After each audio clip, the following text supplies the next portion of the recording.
Kita akan bahas tentang balik kita kan membahas tentang Michaelis Menten. Jadi model yang menjelaskan bahwa laju metabolisme obat oleh enzim itu bisa meningkat seiring peningkatan konsentrasi obat hingga mencapai batas maksimum ketika enzim menjadi jenuh. Artinya apa sih? Intinya adalah kalian bisa lihat untuk memahami ini kan kalian bisa lihat di sini. Corong ini ketika eh, ob, isinya masih di bawah km itu sama aja kecepatannya. Tapi mau ditambah sebanyak apapun isinya, maka kecepatannya juga akan tetap sama aja. Ya, jadi pada kondisi farmakokinetik nonlinear, kita mengenal ada yang namanya Vmax, ada yang namanya Km. Vmax itu adalah kecepatan eliminasi maksimum sistem. Udah maksimum dia kecepatannya. Karena ada yang tadi, ada yang saturasi tadi. Enzimnya sudah saturasi, gimana lagi caranya untuk meningkatkan kecepatan? Karena enzim sudah jenuh, kayak gitu. Nah, KM itu apa? KM itu menggambarkan konsentrasi obat saat kecepatan eliminasinya mencapai 50% dari Vmax, setengahnya. Nah, gambarannya seperti ini, di grafik ini. Kalian lihat di sini,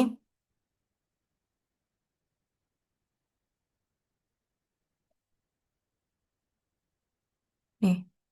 Jadi, pada grafik ini kalian bisa lihat, dari titik sini, ini ada yang namanya Vmax, ini kecepatan maksimum. Maksimum. Nah, KM itu adalah setengah, setengah dari Vmax. Ya, ketika obat itu masih di bawah titik KM, maka dia masih mengikuti kinetika orde pertama. Artinya masih sama eh, jumlah konsentrasi obat yang masuk, kemudian yang dikeluarkan itu masih sama, masih proporsional. Nah, tapi kalau dia sudah lebih dari KM, sudah di atas di sini, lebih dari KM, maka ini sudah menuju ke arah non-linear. Nih, sampai sini. Sampai di mana dia itu akan stuck, nggak bisa naik lagi. Kalau seandainya ini linear, dia akan terus naik kan ya. Kalau seandainya dia itu obat yang linear, ini akan terus naik nih titik-titiknya. Akan terus naik. Tapi pada kondisi non-linear, dia udah dia udah stuck di sini. Berapapun banyak konsentrasi eh, dosis obat yang diberikan, maka dia akan udah stuck di sini. Kenapa bisa stuck kecepatannya? Karena ada yang namanya saturasi tadi, saturasi enzim. Nah, saturasi enzim ini dijelaskan oleh si Michael Menten. Makanya disebut dengan kinetika Michaelis-Menten. Gitu. Jadi intinya adalah kecepatan di mana enzim itu sudah menjadi jenuh. Ini rumusnya. V sama dengan Vmax kali konsentrasi plasma dibagi dengan Km plus Cp. Nanti kalian akan lebih mudah memahami konsep ini ketika ada soalnya. Jadi intinya Michaelis Menten ini dia menjelaskan bahwa ada nih transisi antara awalnya mungkin dia first order di sini masih lurus kan? Nah, tapi dengan adanya fenomena saturasi tadi dia berubah menjadi zero order. Seperti itu. Oke, lanjut.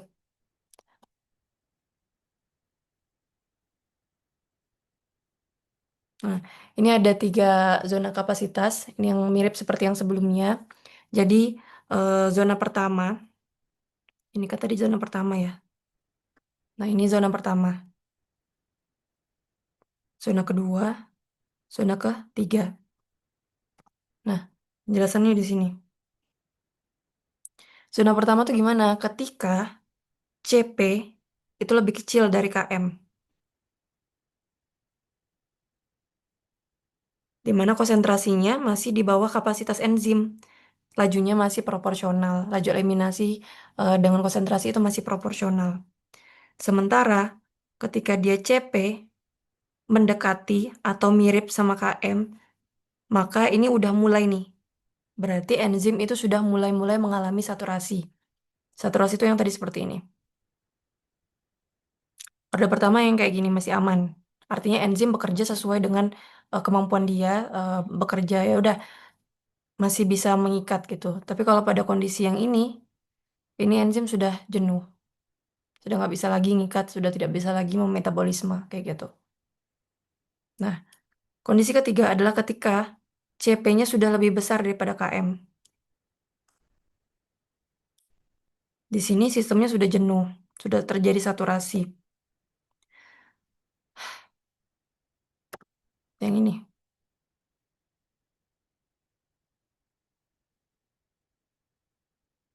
Kondisi itu yang paling paling berbahaya untuk obat-obatan. Kenapa sih intinya saya ulang kembali, kenapa sih kita harus mengetahui ini? Intinya adalah kita mau tahu obat mana yang dia itu bisa bergeser, bisa terjadi pergeseran orde kinetik gitu. Karena pergeseran orde kinetik ini sangat penting untuk mengetahui bahwa ada nggak sih potensi obat ini mengalami toksisitas, obat ini menyebabkan toksisitas pada pasien, kayak gitu intinya. Ya, jadi kita bisa ngukur dari mana kita ngukur dari sini, kayak gitu.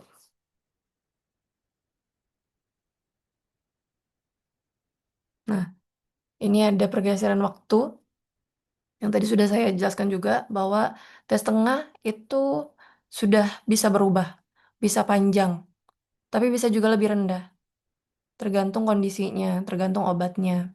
Intinya dia tidak konstan kalau untuk farmakokinetik nonlinear. Waktu paruhnya tidak konstan, berubah. Bagaimana dengan clearance? Clearance-nya juga akan berubah, sama-sama tidak konstan.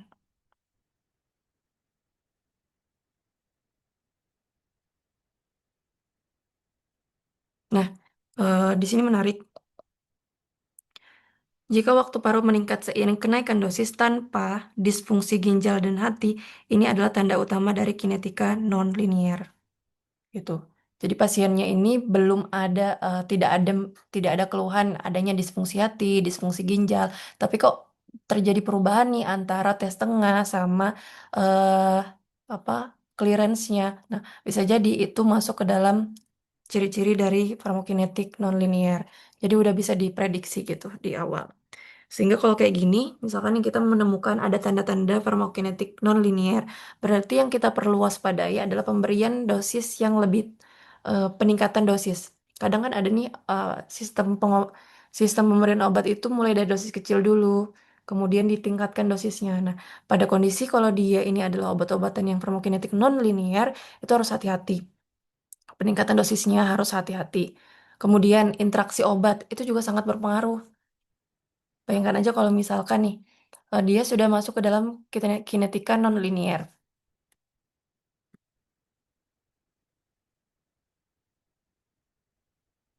Dia sudah masuk ke dalam kinetika non-linear. Terjadi peningkatan kadar eh, obat di dalam plasma, fraksi obat bebas di dalam plasma. Ditambah lagi dengan adanya interaksi obat yang makin makin bisa menyebabkan dia konsentrasi plasmanya lebih tinggi lagi gitu. Nah, itu sangat berbahaya tentunya ya. Resiko toksisitasnya jadi 2 kali lipat. Makanya ini perlu perlu dipahami kaedah-kaedah pergeseran orde kinetik ini. Nah, ini contohnya. Di sini ada suatu kasus supaya lebih mudah memahaminya ya. Jadi ada obat punya nilai Vmax. Oh iya, Vmax itu adalah ciri khas dari ini ya, farmakokinetik nonlinear. Kalau farmakokinetik linear dia tidak Vmax, tidak berlaku Vmax. Dia adanya V aja. Dia tidak ada Vmax karena apa? Karena Vmax itu salah satunya ditunjukkan karena ada saturasi enzim tadi, si Michael Mentens tadi. Makanya ada yang namanya Vmax. Vmax itu kecepatan maksimum. Jadi obat ini punya kecepatan maksimumnya 100 miligram. KM-nya itu berarti adanya 50 miligram. Nah, di sini ada dua kondisi. Kondisi ketika CP-nya ini kurang dari KM. Nih, ini titik KM ya, jangan lupa. Di sini adalah titik KM. CP untuk kurang dari ini.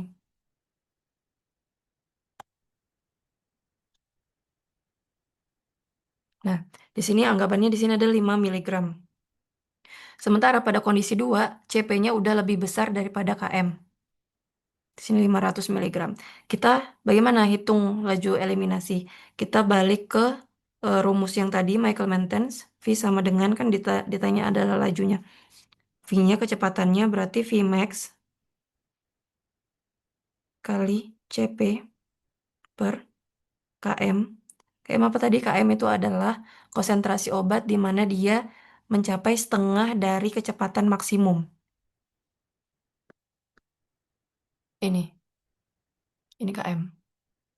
Setengah. Ini KM ya. Konsentrasi obat saat kecepatan eliminasi mencapai tepat 50% dari Vmax.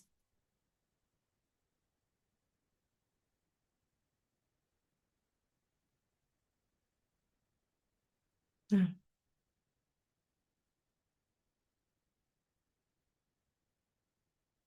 oke. Vmax kali CP KM tambah CP. Berarti Vmax-nya 100 miligram per jam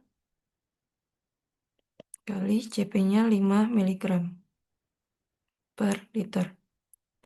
Dibagi, KM-nya berapa di sini? 50 miligram per liter tambah 5 miligram per liter.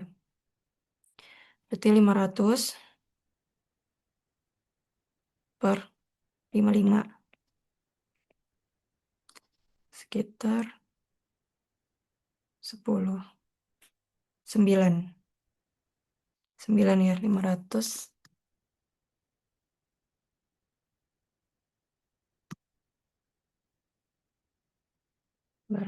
Bagi 55. 9 koma.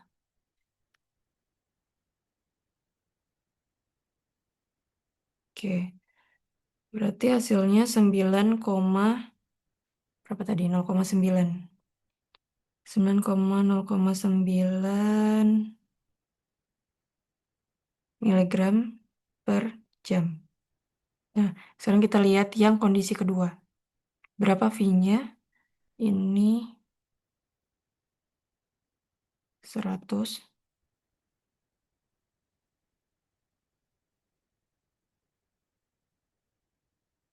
kali 500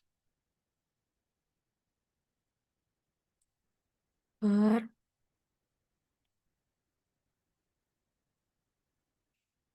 50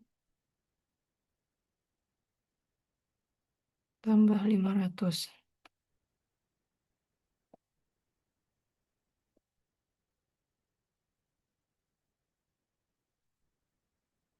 1, 2, 5.000, 50.000. 1, 2, 3, 4. Per 550. Kali 100 berarti ya. Kali 10.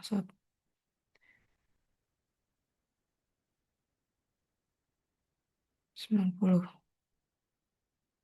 koma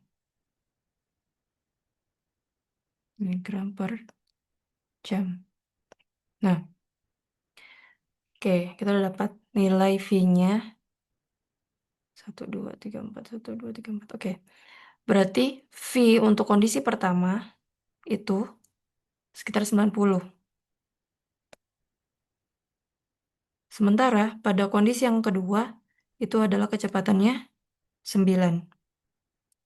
Nah, di sini bagaimana interpretasinya?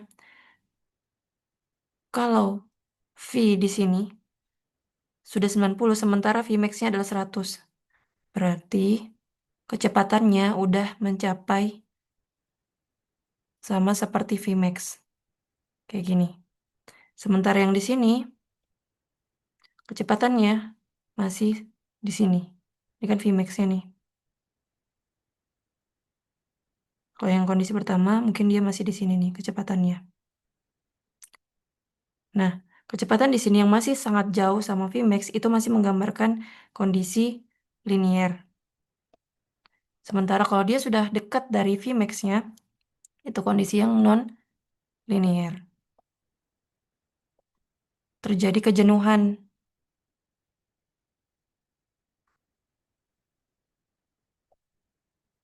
di sini atau saturasi.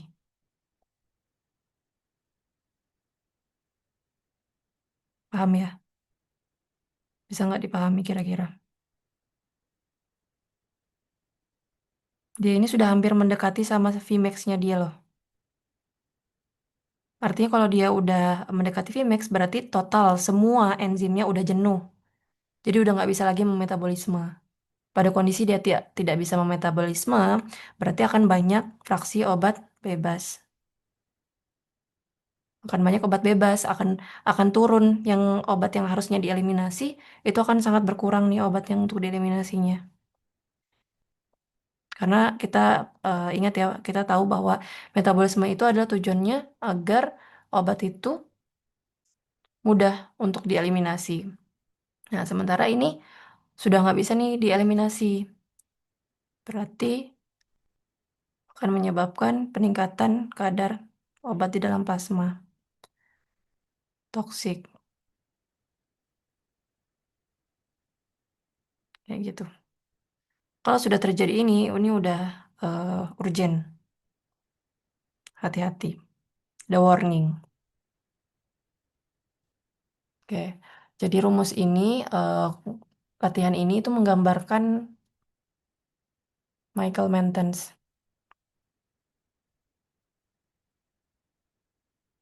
Nah, fenomena ini loh.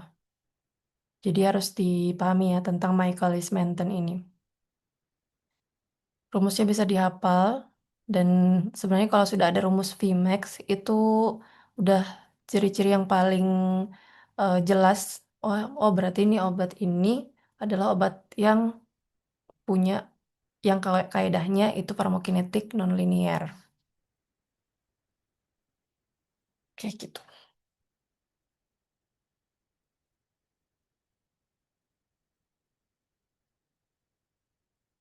Oke, kita masuk ke contoh. Jadi contohnya yang paling famous kalau kita bahas tentang nonlinear itu adalah contoh obat phenytoin. Jadi, phenytoin ini dia mekanismenya dia di metabolisme di hati sama CYP2C9 atau CYP2C19. Dua enzim ini adalah enzim yang sangat mudah jenuh. Ya. Nah, dampaknya gimana? Ketika, coba kalian lihat di sini. Ketika dosisnya itu 300 mg per hari, plasmanya sekitar 10 mg. Yang dimana ini adalah plasma yang memang jendela terapeutiknya dia gitu kan. Nah, sementara ketika kita tambahkan 100 mg aja, artinya kan ini 100 mg peningkatan dosis ini belum sampai 100% kan ya. Sekitar 30% dari dosis awal. Ya, artinya dia kok hanya penambahan sedikit saja, sementara plasmanya udah sampai ke 20, udah lebih dari 100% dari plasma yang awal. Nah, peningkatan dosis inilah yang bisa memicu resiko toksisitas yang masif. Jadi harus hati-hati dalam penggunaan phenytoin. Phenytoin ini adalah obat obat epilepsi ya. Dia punya indeks terapi yang sempit memang. Nah, makanya jadi harus double check untuk pemberian obat ketika dia ini orangnya obatnya itu adalah obat-obatan yang punya indeks terapi sempit dan dicek lagi jangan-jangan dia mengikuti kaidah kinetika linear non linear sorry. Nah sekarang terakhir untuk saran klinisnya gimana tuh untuk obat-obatan yang farmakokinetik? Nah, pasti ketika kita mau menaikkan dosisnya, maka naikkan dosisnya secara kecil dan bertahap. Semisal kita ngomongin tentang phenytoin. Jadi naikinnya pelan-pelan, jadi 300, dari 310, 325, misalkan kayak gitu. Jangan langsung lompat ke 400. Jadi harus kecil dosisnya. Kemudian, nah ini penting sekali pada farmakokinetik nonlinear juga yang namanya therapeutic drug monitoring. Jadi kita harus pantau terus nih kadar kadar CP-nya, kadar konsentrasi di dalam darah itu harus dipantau terus. Nah, kapan ketika oh kok ini tiba-tiba terjadi lonjakan. Nah, berarti kita harus curiga bahwa mungkin pasien ini ada sih kemungkinan dia itu mungkin mengalami gagal ginjal, gagal hati. Tapi ada juga kemungkinan dia mengalami fenomena Michael-Mentens, yaitu terjadi saturasi enzim. Nah, kemudian yang terakhir adalah interaksi obat.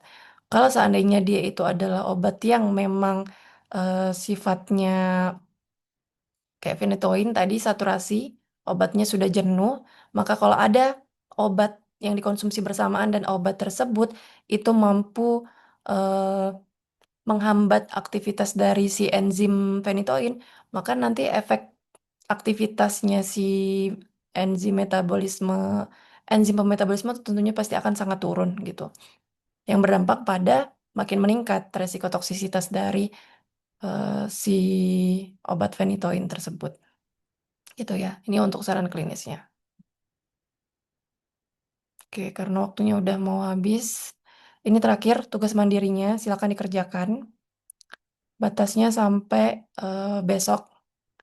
Kalian cari obat selain phenytoin itu apa?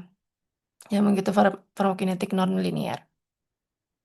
Dan dia mekanismenya gimana? Apakah dia autoinduksi ataukah dia saturasi enzim? Oke, cukup ya. Terima kasih. Assalamualaikum warahmatullahi wabarakatuh.